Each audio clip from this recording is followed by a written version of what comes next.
Pueden tomar sus asientos.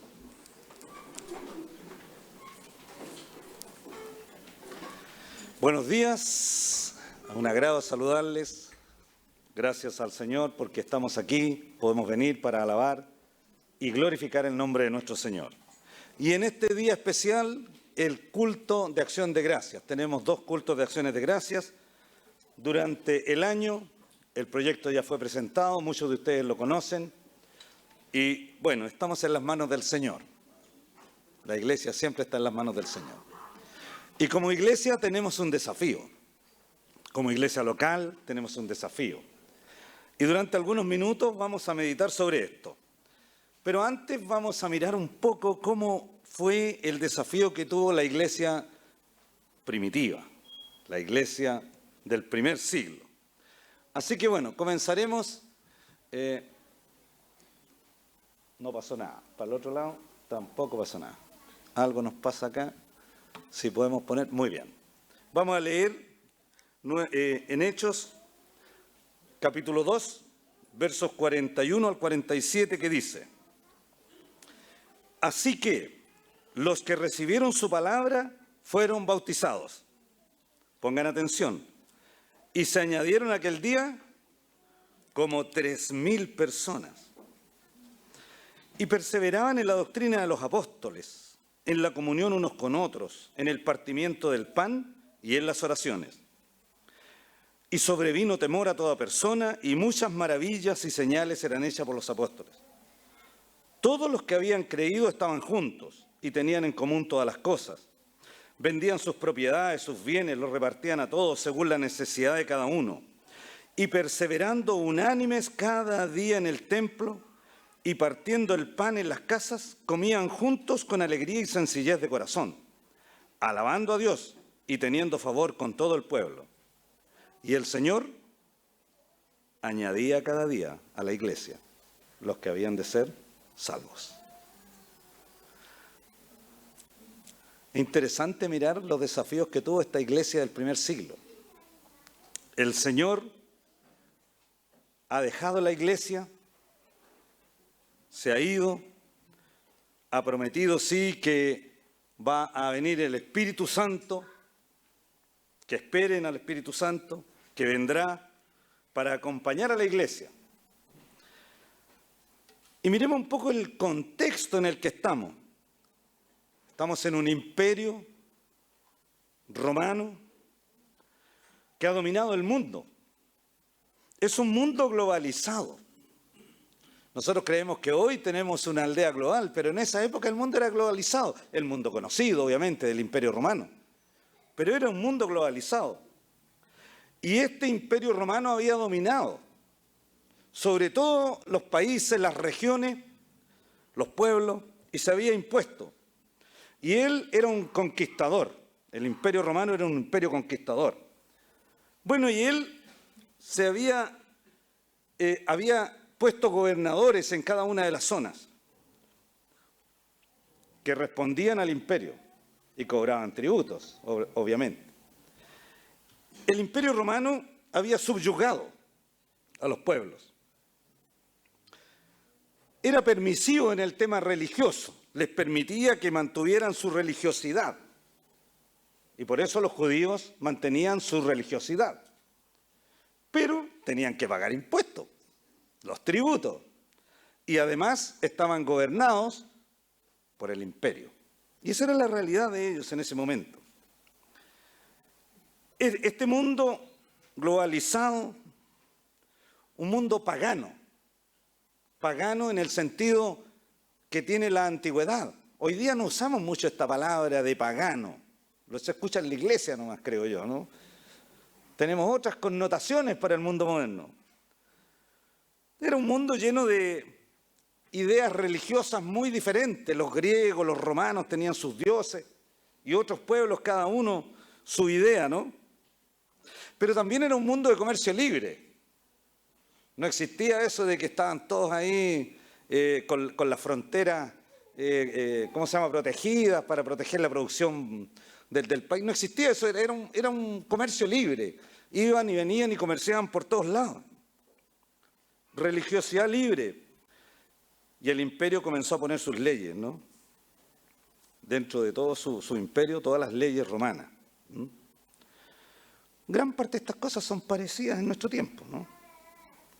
Y los judíos tenían una larga tradición religiosa, ustedes ya lo saben, y los romanos les permitieron mantenerla. En este contexto es que nace esta iglesia del primer siglo. Los que han leído el libro de Hechos, si lo leyó hace tiempo, vuelva a iniciarlo. Si no lo leyó, lea el libro de Hechos.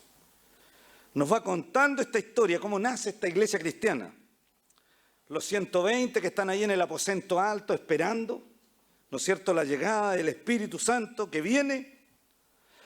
Y ustedes saben la historia, Pedro se levanta y da un tremendo y potente mensaje. El mensaje del Cristo muerto y resucitado. El mensaje del Cristo que nos da vida y vida eterna y salvación eterna. Ese es el mensaje. Y lo que nos llama la atención, o me llama a mí mucho la atención aquí, es que ese día, dice aquí, se añadieron como 3.000 personas. Así comienza la iglesia.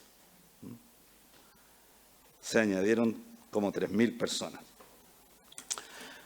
Y yo he pensado varias veces cómo lo harían, digamos, porque piense usted que nosotros tenemos aquí este espacio con unas 200, el otro día contábamos 212 o 214 asientos, podríamos llegar a poner más todavía, ¿no? Y queremos ampliarnos al doble y llegar a tener del orden de unas 500 asientos, al menos 477 como está en el proyecto, ¿no? Pero poder llegar a tener. ¿Cómo sería esta iglesia primitiva que se le añadieron 3.000 personas? ¿Cómo lo hicieron? Y sabe que, si ustedes ven ahí, ¿no es cierto?, ellos comenzaron a reunirse en las sinagogas, en el templo y en las casas. Practicaban el bautismo. Dice, ¿cómo bautizaron a estas 3.000 personas? ¿Se imaginan ustedes cómo habrá sido? Predicaban la doctrina de los apóstoles. Cristo muerto y resucitado. Y la salvación en el nombre de Jesucristo. Había comunión entre los hermanos, practicaban la cena y la oración. La predicación, la alabanza al Señor, la adoración. Me encanta a mí pensar que nosotros hacemos algo muy parecido, ¿no es cierto? Y por eso me gusta llegar a la hora, perdonen el aviso, ¿eh? Claro, porque el que llega tarde se perdió las 3 primeras alabanzas al tiro, ¿eh? Y venimos a alabar al Señor, a adorar al Señor, todos juntos, unánimes, ¿no? Incluso la oración, ¿no? Entonces, venimos a eso y hacemos lo mismo que hace la iglesia primitiva. Nos juntamos, alabamos al Señor, oramos al Señor y escuchamos el mensaje de la palabra del Señor, ¿no? Muy bien. Y el Señor añadía cada día a los que habían de ser salvos. Gloria al Señor. Eso lo creemos.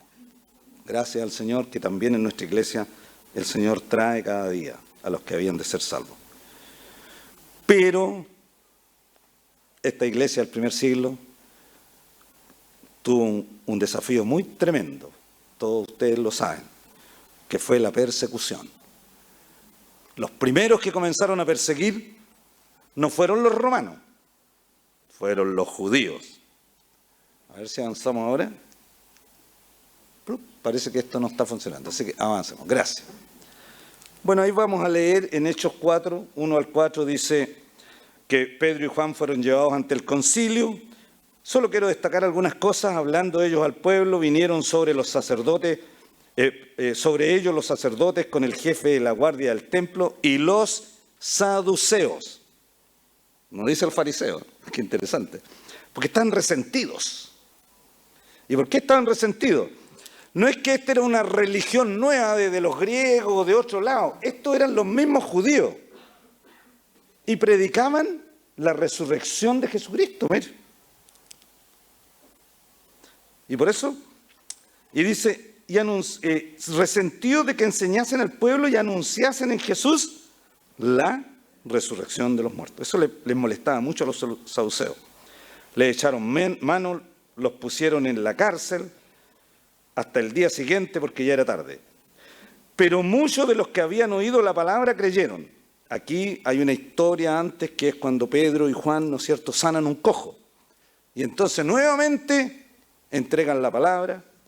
Y lo que más me gusta aquí que dicen, pero muchos de los que habían oído la palabra creyeron.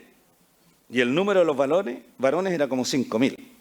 Entonces, yo como soy matemático, empiezo 3.000 más 5.000 y me da 8.000. ¿No? Entonces empiezo a ver cómo esta iglesia crece. Pero empiezo a pensar que es como, digamos, las cosas que me gusta hacer, empiezo a pensar, ¿y cómo lo harían? ¿Dónde se juntarían? ¿Dónde tendrían tantas sillas para que todos se sienten? ¿O los cultos serían de pie? ¿Y se tomarían un cafecito? Empiezo a pensar cómo lo hacen, ¿no? Porque obviamente cuando nos reunimos necesitamos un espacio, necesitamos un lugar donde estar. Es parte de la realidad, ¿no? Y entonces ellos tuvieron que organizarse, ¿no? Muy bien. Bueno, y con esta persecución salieron. ¿Podemos pasar, por favor, la próxima?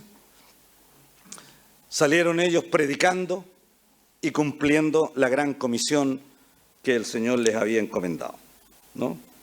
Bueno, el Señor dijo, toda potestad me da en el cielo y en la tierra, por tanto, id y haced discípulos en todas las naciones, predicar, enseñar y bautizarlos en el nombre del Padre, del Hijo y del Espíritu Santo, enseñándoles que guarden todas las cosas que os he mandado. Y he aquí estoy con vosotros todos los días hasta el fin del mundo. Gracias, Señor, que está con nosotros. Amén. Muy bien. El Señor está con nosotros. Y estamos predicando la palabra. Así fue. Y salieron estos hermanos de la primera iglesia, salieron por todos lados, tuvieron que huir, porque los judíos comenzaron a perseguirlos. Pero después de los judíos, ¿quién más los siguió persiguiendo? Los romanos. El imperio romano empezó también, porque de repente empezó a ver que crecían mucho y empezó a verlos como un peligro, ¿no? Y entonces vino la fuerza del imperio romano contra el pueblo cristiano y entonces ellos tuvieron que arrancar, huir, y en esta huida cada vez que llegaban a una ciudad levantaban una iglesia. Eran muy predicadores, muy misioneros, ¿no? Muy bien. Así fue, y fueron creciendo y avanzando. Ustedes pueden leer el libro de Hechos. Avancemos, por favor. Ahí está. Esta historia tiene que ver con la administración, por eso me gusta, digamos. La elección de los 7 diáconos. En aquellos días, como creciera el número de los discípulos, hubo murmuración de los griegos contra los hebreos, de que las viudas de aquellos eran desatendidas en la distribución diaria, porque estaban juntos, comían juntos. Entonces empezó a haber un problema y se empezaron a mirar feo, que oye, a estos les dan más, a estos les dan menos. Hubo un problema, ¿no?, de atención. Y entonces los 12 convocaron a la multitud de los discípulos y dijeron, no es justo que nosotros dejemos la palabra de Dios para servir las mesas. Porque los apóstoles hasta eso hacían. Entonces dijeron, oye, organicémonos un poco. ¿Por qué no buscamos hermanos de buen testimonio? Qué interesante, ¿eh? No dijeron de mal testimonio, de buen testimonio, ¿no?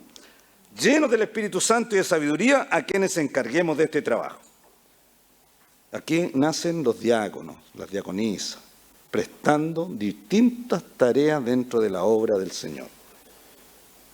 Cada uno lleno del Espíritu Santo, ¿no? Cada uno lleno de sabiduría, de buen testimonio. Vengan. Y entonces los apóstoles podían persistir en la oración y en el ministerio de la palabra. Y le agradó esto a la iglesia. Y eligieron a Esteban, varón lleno del Espíritu Santo y de fe, a Felipe, a Prócoro, a Nicanor, a Timón, a Parmenas, a Nicolás, prosélito de Antioquía, y los cuales fueron presentados ante los apóstoles, quienes orando le impusieron las manos. Y sigue, mire, y crecía la palabra del Señor, y el número de discípulos se multiplicaba grandemente en Jerusalén. Y también hasta muchos sacerdotes obedecían a la fe. Y también esto me incomodó un tiempo, pero al final entendí, porque los sacerdotes deben haber sido fariseos, que ellos sí creían en la resurrección. Y entonces entendieron que Jesucristo resucitado era el Salvador. Así comienzan también necesidades, ¿no es cierto?, administrativas en la iglesia. La palabra por un lado, el crecimiento espiritual por el otro, pero también debemos preocuparnos, estar atentos a los temas administrativos de la iglesia. ¿Cómo atendemos a las personas? ¿Cómo vienen las personas y las atendemos, no? ¿En qué espacio nos juntamos? ¿Con qué ministerios trabajamos? Y me encanta a mí ver los ministerios de la iglesia, donde están creciendo. Si uno lee los hechos, después ve que aparecen los obispos, los pastores, los diáconos, las diaconisas. Se crean ministerios para el uso de los dones y talentos para trabajar. Muy bien. Avancemos, por favor. Avanzaré rápido, en beneficio del tiempo. Luego comienza la obra misionera. Aparece el apóstol Pablo, que todavía se llamaba Saulo, que es llamado, ¿no es cierto?, como misionero. Y junto con él aparece Bernabé y otros como Marcos y Silas. Y entonces van ellos creando iglesias en las distintas ciudades y junto con la creación de estas iglesias, entonces decidieron mandarle cartas a las iglesias. ¿Para qué esas cartas? ¿Qué sería de nosotros hoy día? ¿Cómo entenderíamos el Evangelio si no tuviéramos estas cartas del apóstol Pablo, del apóstol Pedro, del apóstol Juan, donde nos enseñan cómo nos debemos organizar, nos aclaran cómo es el concepto de la doctrina y también nos corrigen, ¿no? También nos dicen, oiga, váyase por este caminito y no se desvíe de la obra. Muy bien. Y hoy, avancemos por favor, hoy. ¿Cuál es nuestro contexto hoy día? Vivimos en una grande ciudad y vivimos en una aldea global. Yo lo veo así medio parecido a la época de los romanos, ¿no? Claro que ellos, no, al parecer, no tenían el aparatito este que andar todo el día, ¿no? No lo tenían, probablemente. Entonces sus comunicaciones eran más lentas. Pero hoy día vivimos en una gran ciudad de grandes urbanizaciones, nuevas formas de vida, de cultura, sociedad cultural, grandes urbes. En el lado occidental me voy a referir principalmente. Nuestra forma de organizarnos en los países es a través de las democracias, unas mejores, otras más o menos, con distintos tipos de gobierno, pero esa es nuestra forma de organizarnos. Tenemos sueños, el sueño de la educación, el sueño de la salud, el sueño de las pensiones, son cosas que forman parte de nuestra realidad. Son sueños porque tienen mucha dificultad, ¿no es cierto?, para poder cumplirse. ¿Cómo es nuestro estilo de vida? Lleno de estrés en estas grandes ciudades, preocupaciones, exigencias, ¿no? A veces nos quitan el tiempo para adorar al Señor, para comunicarnos con el Señor. Pero esa es nuestra realidad. La educación muy secular, ¿no? Ya los colegios religiosos han ido dejando paso a la educación secular. Nuestros hijos están aprendiendo la enseñanza en colegios seculares, nos falta tiempo. Cada vez menos matrimonio y más divorcio, ¿no? Y es parte de la realidad de hoy. Así está la realidad. ¿Qué pasa con esos hijos, no? El Dios dinero. Es entretenido mirar tantos mensajes que nos pasan todos los días. ¿Se imagina que estuviéramos todos los días que vemos televisión, por ejemplo, que estoy apareciendo el pastor predicándonos? Pero tanta información comercial, tanta cosa que nos venden y nos quiere. No sé si ustedes han visto algún réclame en que alguien aparezca enojado. Están todos felices, digamos. ¿Sí o no? Sí, todos felices los réclames. Entonces, si usted come esto, va allá, compra esto, otro, que sé yo, siempre feliz, ¿no? Y así estamos siendo bombardeados todos los días. Entonces nos están convenciendo que para ser felices necesitamos consumir. Nos incentivan los deseos, no las necesidades. Y obviamente generan deudores agobiados. Bueno, la violencia, los narcos, los terroristas, son parte ya de nuestra realidad. Y lo más fuerte que nos ha pasado en términos de cambios en los últimos años es la realidad de las redes sociales. Es un cambio tremendo. Cómo hoy día, ¿no es cierto?, tenemos el mundo en este aparatito. Perdón. Mensajes instantáneos. Yo no sé si ustedes ven noticias, yo veo noticias, a veces no quiero verlas porque hoy día sabemos todos los dramas que hay en todo el mundo en tiempo récord. Si no nos demoramos en saber dónde hay guerra, dónde hay terremotos, dónde hay maremotos. Es una cosa tremenda como este mundo nos quiere convencer de lo terrible que estamos. A veces pienso que la tierra se está quemando. Y esa es nuestra realidad. Guerras y rumores de guerra. Y el cambio climático y sus terribles consecuencias. El elevado movimiento global de inmigrantes que está complicando la existencia, ¿no? ¿Podemos avanzar uno más, por favor? Ahí está la iglesia, ahí estamos nosotros, insertos en esta realidad.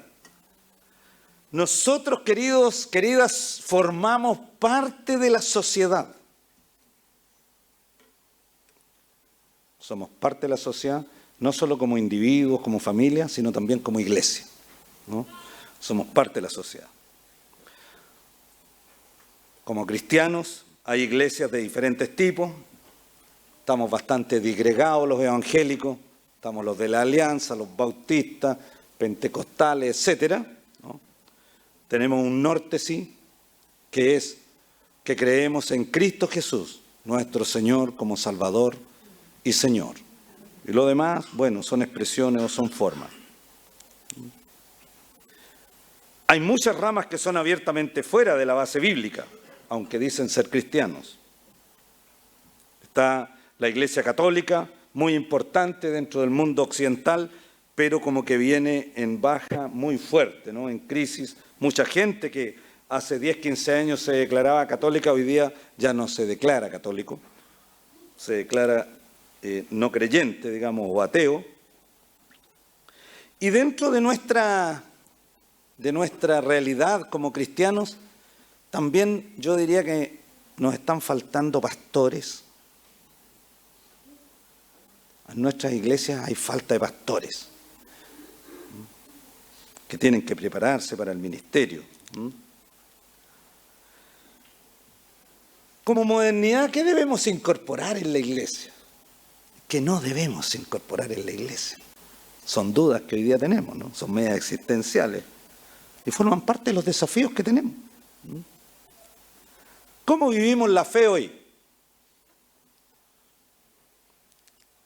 ¿Cómo practicamos la vida de iglesia hoy? ¿Cómo insertamos a nuestros queridos hermanos, hermanas y amigos que nos siguen en las redes sociales? Todos los domingos tenemos un grupo importante de personas. ¿Cómo los integramos?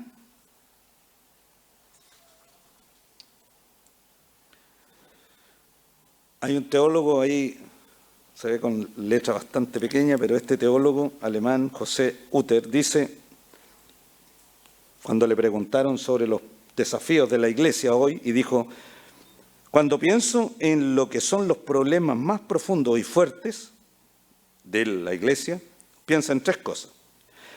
Y él lo plantea como desafío y dice, hay una serie de retos que tienen que ver con el tema de la verdad del conocimiento, y esto tiene que ver con la Biblia, es decir, ¿estudiamos la palabra?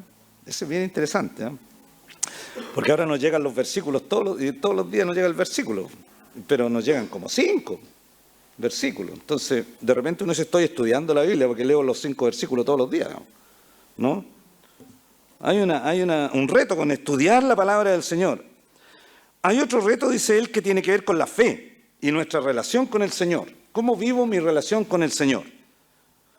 Y finalmente, dice él, hay también una serie de temas que tienen que ver con nuestra forma de actuar. ¿Cómo me comporto como cristiano, como cristiana, frente a esta realidad de hoy, ¿no? Muy bien, por favor avancemos. El desafío de predicar la palabra. Leeré nada más ahí en Timoteo, 2 Timoteo 4, del 1 al 5. Te encarezco delante de Dios y del Señor Jesucristo, que juzgará a los vivos y a los muertos en su manifestación y en su reino. Que prediques la palabra, que instes a tiempo y fuera de tiempo, redarguye, reprende, exhorta con toda paciencia y doctrina. ¿Por qué?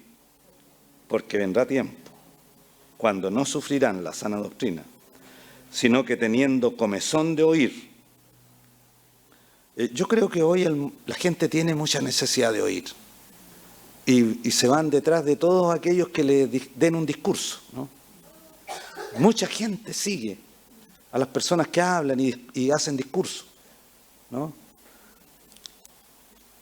Se amontonarán maestros conforme a sus propias concupiscencias, esa es una palabra ya de esa época, ¿no? De sus propios intereses personales, podríamos decir, o sus propios deseos que no están de acuerdo con la voluntad de Dios. Y apartarán de la verdad del oído y se volverán a la fábula. Mucho de eso hay hoy. Pero tú sé sobrio en todo, soporta las aflicciones, haz obra de evangelista y cumple tu ministerio. Porque el Señor Jesús, al que a Él viene, no le echa fuera, ¿no? Gracias, Señor. Pasemos, por favor. El desafío de ser cuerpo de Cristo. Porque de la manera que en un cuerpo tenemos muchos miembros, que somos nosotros, ¿no es cierto? Pensando en la iglesia, en el cuerpo tenemos muchos miembros, pero no todos los miembros tienen la misma función. Esto el apóstol no solo lo dice aquí en Romanos, sino en otras cartas también. Así nosotros, siendo muchos, somos un cuerpo en Cristo y todos miembros los unos de los otros. Así que siéntase parte del cuerpo de Cristo. De manera que teniendo diferentes dones, según la gracia que nos es dada, si es de profecía, úsese conforme a la medida de la fe. Si es de servicio, en servir. Si es que enseña, en la enseñanza. El que exhorta, en la exhortación. El que reparte con liberalidad. El que preside con solicitud. El que hace misericordia con alegría. Y así hay muchos otros dones. Y este Salmo 133, que sería el que está como al medio ahí, dice: mirad cuán bueno y cuán delicioso es habitar los hermanos juntos y en armonía. ¿Sí o no? Es como el buen óleo sobre la cabeza, el cual desciende sobre la barba de Aarón, y baja hasta el borde de sus vestiduras. No sé si lo entendemos muy bien porque era parte de su realidad en la antigüedad. Como el rocío de Hermón que desciende sobre los montes de Sión. Pero fíjese lo que dice la última frase. Ya habíamos leído: mirad cuán bueno y cuán delicioso es habitar los hermanos juntos en armonía, porque allí envía Jehová bendición. Todos los días pienso: Señor, danos bendición. Un día me pregunté: Iván, ¿qué es lo que le pides al Señor? Todos los días le pido bendición. Señor, bendícenos. Bendícenos, Señor. Bendícenos. Y qué importante es entender este salmo que dice que cuando los hermanos están juntos, a veces hay cristianos que siendo cristianos prefieren estar más solos, digamos. Bueno, pero el Señor dice que cuando los hermanos están juntos, allí el Señor envía bendición y vida eterna. Unos a otros. En Hebreos 10 dice: y considerémonos unos a otros para estimularnos al amor y a las buenas obras, no dejando de congregarnos, como algunos tienen por costumbre, sino exhortándonos. ¿Cómo vamos a exhortarnos si no nos juntamos, no? y tanto más cuanto veis que aquel día se acerca. Avancemos, por favor. Leo Mateo 18:20, donde el Señor Jesús dice, porque donde están 2 o 3 congregados en mi nombre, allí estoy yo en medio de ellos. Y en Colosenses 3, 15 y 16 dice, y la paz de Dios gobierne en vuestros corazones, a la que asimismo fuisteis llamados en un solo cuerpo, y sed agradecidos. La palabra de Cristo mora en abundancia en vosotros, enseñándoos y exhortándoos unos a otros en toda sabiduría, cantando entre todos nosotros, ¿no es cierto?, con gracia en vuestros corazones, gracias al Ministerio de Música y Sonido, que nos ayudan a cantar con gracia en nuestros corazones al Señor, con salmos e himnos y cánticos espirituales. Avancemos una más.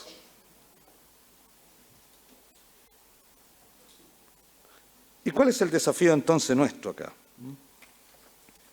De esta iglesia. Nuestro pastor siempre nos ha dicho, tenemos 4 pilares importantes. Evangelismo, todo lo que hacemos es para predicar el mensaje de la palabra del Señor. Discipulado, la enseñanza, en la escuela dominical con los niños, en la academia bíblica. Participemos en ella. La oración, muy importante para tener la presencia del Señor. El servicio, ¿no? Y aquí tenemos nuestro pastor, tenemos los diáconos del consejo y diaconisa del consejo ministerial, tenemos diferentes ministerios, tenemos líderes, cada uno participando en el trabajo. La siguiente. Ahí está. Ya lo habíamos comentado antes a la iglesia. Y bien, mi hermano Sergio que nos recordó que estamos también con el gran desafío de recibir a nuestro nuevo pastor que se integra a partir de marzo del próximo año, dándole continuidad a este proyecto que traemos, ¿no es cierto? Nuestra primera etapa, que fue en la época de los misioneros, con la plantación de esta iglesia, 10 años, hasta el año 2012. La segunda etapa con el pastor Elías, la consolidación de esta iglesia, y ahora entrando en esta tercera etapa, en que la iglesia va a crecer físicamente, espiritualmente, en membresía, ¿no es cierto? Y buscamos entonces integrar en los próximos años también un equipo pastoral que nos permita, ¿no es cierto?, poder llegar a más personas. La razón es simple, hermanos. La iglesia lo ha definido así porque esta iglesia está creciendo, porque el Señor trae a los que han de ser salvos. Y el Señor trae a las personas acá. Y tenemos nosotros que estar adecuadamente preparados para ello. Debemos desarrollar nuevos ministerios espirituales que podamos atender cada vez mejor a las personas que llegan. Y también tenemos que preparar líderes, hombres y mujeres, que puedan apoyar las tareas de los pastores y también de los ministerios.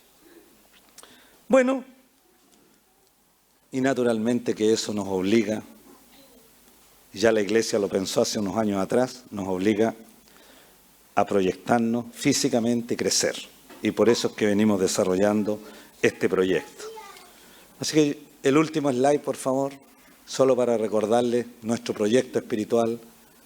Es muy importante el compromiso que tengamos nosotros, no solo el compromiso espiritual, sino también el compromiso de poder apoyar esta obra de crecimiento en términos económicos para apoyar, ¿no es cierto?, estos fondos que van creciendo. Esta iglesia es una iglesia generosa, gracias a Dios, y el fondo va creciendo más de lo que teníamos proyectado y esperamos en diciembre ya tener el valor que podría costarnos realmente el edificio con las nuevas realidades económicas. Así que un llamado al servicio, un llamado a la comunión y un llamado a la generosidad. Y con eso entonces damos gracias al Señor por su palabra. Amén.